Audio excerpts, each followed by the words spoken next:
మీరిప్పుడు ఉన్న జాబ్‌లో ఇంకా 20-25 ఇయర్స్ చేయకపోతే మీ లైఫ్ రన్ అవ్వదా? ఒక సీరియస్ క్వెషన్. రేపటి నుంచి సాలరీ ఆగిపోతే మీ ఫ్యామిలీ ఎక్స్‌పెన్సెస్ ఎలా మేనేజ్ చేస్తారు? మోస్ట్ పీపుల్‌కి ఆన్సర్ అనేది ఇంపాసిబుల్. కానీ రియల్ ట్రూత్ ఏంటంటే 50 ఇయర్స్ లోపు జాబ్ మీద డిపెండ్ అవ్వకుండా బ్రతకడం 100% పాసిబుల్. ఇది కేవలం రిచ్ పీపుల్ కి మాత్రమే కాదు, మిడిల్ క్లాస్ వాళ్ళకి కూడా. కానీ ప్రాబ్లం ఏంటంటే పీపుల్స్ రిటైర్మెంట్ కి ప్లాన్ చేస్తారు, కానీ ఫైనాన్షియల్ ఫ్రీడమ్ కి ప్లాన్ చేయరు. ఈ వీడియోలో నేను మీకు complete step by step system ని ఎక్స్ప్లెయిన్ చేస్తాను.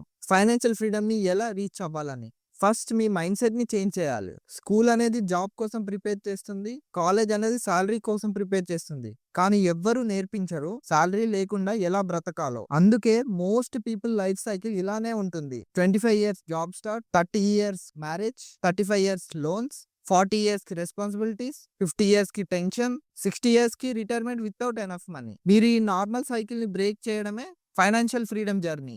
Second one, exactly financial freedom అంటే ఏంటి? సింపుల్ గా చెప్పాలంటే మీ టైం ని మనీ కంట్రోల్ చేయకుండా మీరు మనీని కంట్రోల్ చేయడం. అది ఎలా అంటే మీ అసెట్స్ ఎక్స్పెన్సెస్ ని పే చేయడం. దీనికి సింపుల్ ఫార్ములా ఏంటంటే ఎప్పుడైతే పాసివ్ ఇన్కమ్ అనేది మంత్లీ ఎక్స్పెన్సెస్ కంటే గ్రేటర్ అవుద్దో అప్పుడే మీరు మీ ఫైనాన్షియల్ ఫ్రీడమ్ ని రీచ్ అవుతారు. ఎగ్జాంపుల్ కి మీ మంత్లీ ఎక్స్పెన్సెస్ 60,000 అనుకుంటే మీ ఇన్వెస్ట్మెంట్స్ నుంచి వచ్చే ఇన్కమ్ అనేది 70,000 ఉండాలి. అప్పుడే జాబ్ అనేది ఆప్షనల్ అవుతుంది, వర్క్ అనేది చాయిస్ అవుతుంది, అండ్ లైఫ్ కూడా పీస్ఫుల్ గా ఉంటుంది.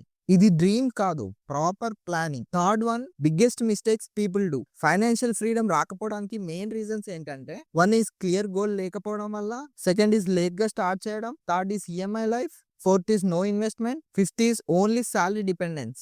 ఇక్కడ పచ్చి నిజం ఏంటంటే కార్ ఉంటుంది, ఐఫోన్ ఉంటుంది, కానీ అసెట్స్ ఉండవు. మీరు ఈ ట్రాప్ లో పడకుండా ఉండాలంటే ఈ స్టెప్స్ ని ఫాలో అవ్వాలి. Step 1, know your freedom number. First మీరు క్లారిటీగా ఉండాలి మీకు ఎంత అమౌంట్ కావాలి అని. దీనికి ఫార్ములా ఏంటంటే మంత్లీ ఎక్స్పెన్సెస్ ఇంటూ 300. ఇది 4% విత్ డ్రా రూల్ మీద బేస్ అయి ఉంటుంది. ఎగ్జాంపుల్స్ కి 30,000 ఎక్స్పెన్సెస్ అయితే monthly 30,000 into 300 is equal 90 lakhs. 50,000 expenses అయితే 50,000 ఇంటూ 300 1.5 crores. సో ఇలా ఫస్ట్ ఈ నెంబర్ ని మీరు ఫిక్స్ చేశాక గేమ్ అనేది క్లియర్ గా ఉంటుంది.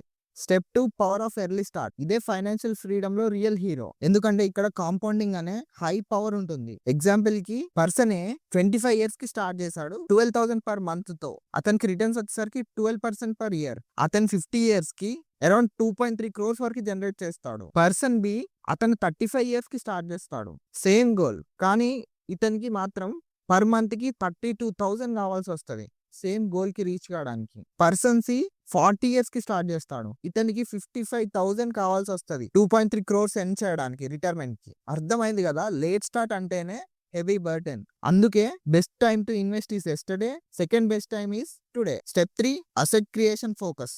మీరు రిచ్ అవ్వాలంటే ఇన్కమ్ ఇంపార్టెంట్ కాదు, అసెట్స్ ఇంపార్టెంట్. ఎగ్జాంపుల్ కి మ్యూచువల్ ఫండ్స్ కానీ, స్టాక్స్ కానీ, రియల్ ఎస్టేట్ కానీ, బాండ్స్ కానీ, డిజిటల్ అసెట్స్ కానీ, బిజినెస్ కానీ, ఇలాంటివి. కానీ అందరూ అసెట్స్ అంటే లయబిలిటీస్ అనుకుంటారు. లయబిలిటీస్ అంటే బిగ్ కార్ కానీ, అన్నెసెసరీ ఈఎంఐస్, క్రెడిట్ కార్డ్. దీని వల్ల ఇంకా డెప్త్ లోకి వెళ్ళిపోతారు. ఎప్పుడైనా కానీ rich people buys assets, poor people buys liabilities. ఈ డిఫరెన్స్ అనేది క్లియర్ గా అర్థం చేసుకోవాలి. Step 4, multiple income streams. ఒకటే ఇన్కమ్ స్ట్రీమ్ ఉంటే అది ఎప్పుడూ డేంజరే. బికాస్ ఇఫ్ జాబ్ పోతే లైఫ్ అనేది కొలాప్స్ అవుతుంది. అందుకే బిఫోర్ 40 మినిమం 3 ఇన్కమ్స్ ఉండాలి. ఫర్ ఎగ్జాంపుల్ కి first one salary, second one market income, third one side hustle, fourth one YouTube or digital, fifth one is rental. ఇలా పార్ట్స్ వైజ్ ఇన్కమ్ అనేది base అయి ఉండాలి. Step 5, life style control. ఇదే most dangerous enemy, life style inflation. అందరూ ఏం చేస్తారంటే salary పెరిగిందని వాళ్ళ ఎక్స్పెన్సెస్ ని కూడా ఇంక్రీజ్ చేస్తారు, కానీ ఇన్వెస్ట్మెంట్స్ మాత్రం పెరగవు. My personal rule is 50:30:12 rule. అంటే 50% మీ నీడ్స్ కి, 30% వాంట్స్ కి, 20% ఇన్వెస్ట్మెంట్స్ కి. బెటర్ రూల్ ఏంటంటే మీ ఇన్కమ్ ఇంక్రీజ్ అయినప్పుడు ఫస్ట్ మీ ఫోకస్ ఆన్ ఇన్వెస్ట్మెంట్స్ మీద ఉండాలి ఇంక్రీజ్ చేయడానికి. Step 6, debit management. Debit always make you slaves. ఇందులో గుడ్ డెబిట్ ఉంటుంది, బ్యాడ్ డెబిట్ ఉంటుంది. గుడ్ డెబిట్ అంటే హోమ్ లోన్, ఎడ్యుకేషన్ లోన్.